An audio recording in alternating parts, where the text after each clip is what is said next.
ชนะน้องภูผาได้รับอันนี้ไปเลยโอเคไหมคนเดียวเหลือคนเดียวขอยังไงกระดาษนะลูกเข้าใจแล้วถ้าเข้าใจแล้วกับหลังหันใครอยากเล่นอีกนะมีไหมลูกไม่ยาก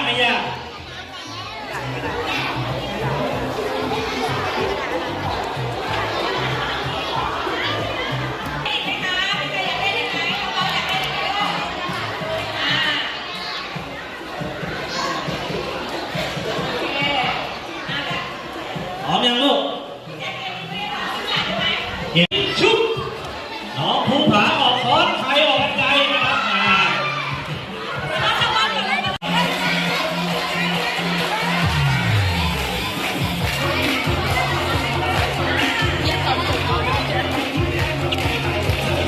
เดินเลยลูกเดินเลยเต้นได้ไหมเต้นเลยลูก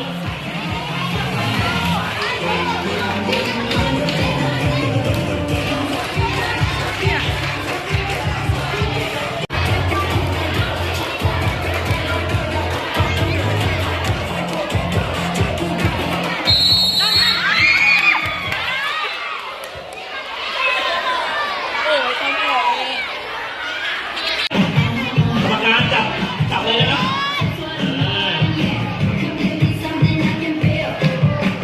เป็นไงน้องเต้นให้ดูเป็นไง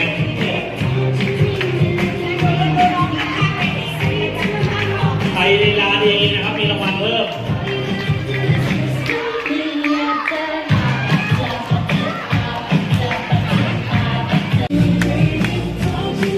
ใครอยู่ใกล้ก็มีสองรอบนะใครอยู่ใกล้ก็สองรอบ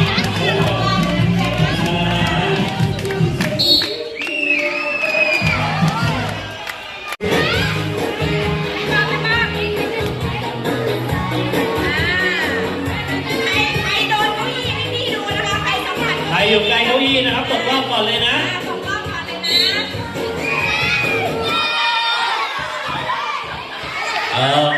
ซองสูงไม่กล้ากลัวนะพี่จันซองสูงไม่กล้ากลัวนะพี่จัน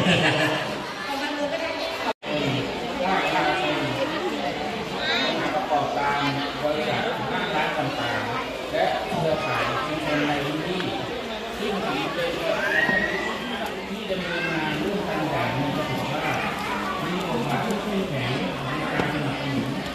ให้เกิดการจัดกิจกรรมที่สร้างสรรค์ในงานเช่นนี้อย่างต่อเนื่อง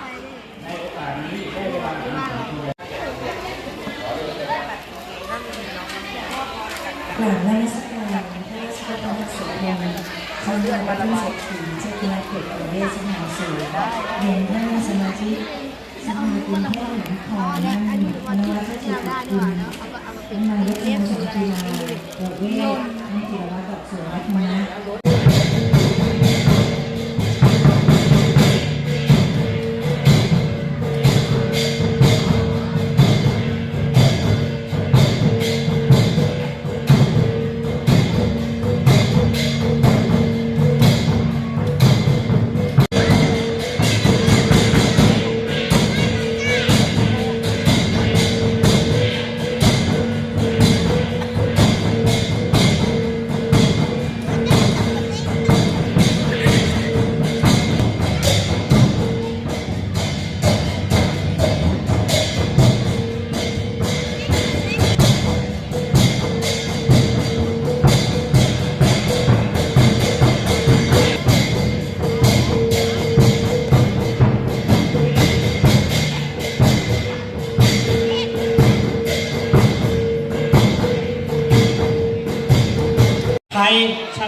ใครชนะน้องภูผาได้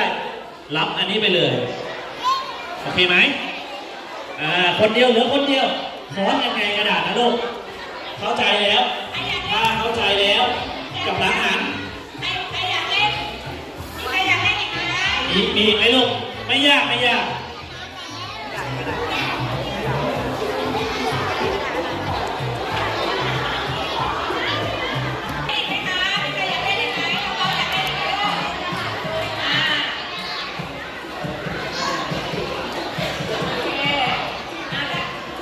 พร้อมยังลูก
พี่นะครับตกรอบก่อนเลยนะ ตกรอบก่อนเลยนะ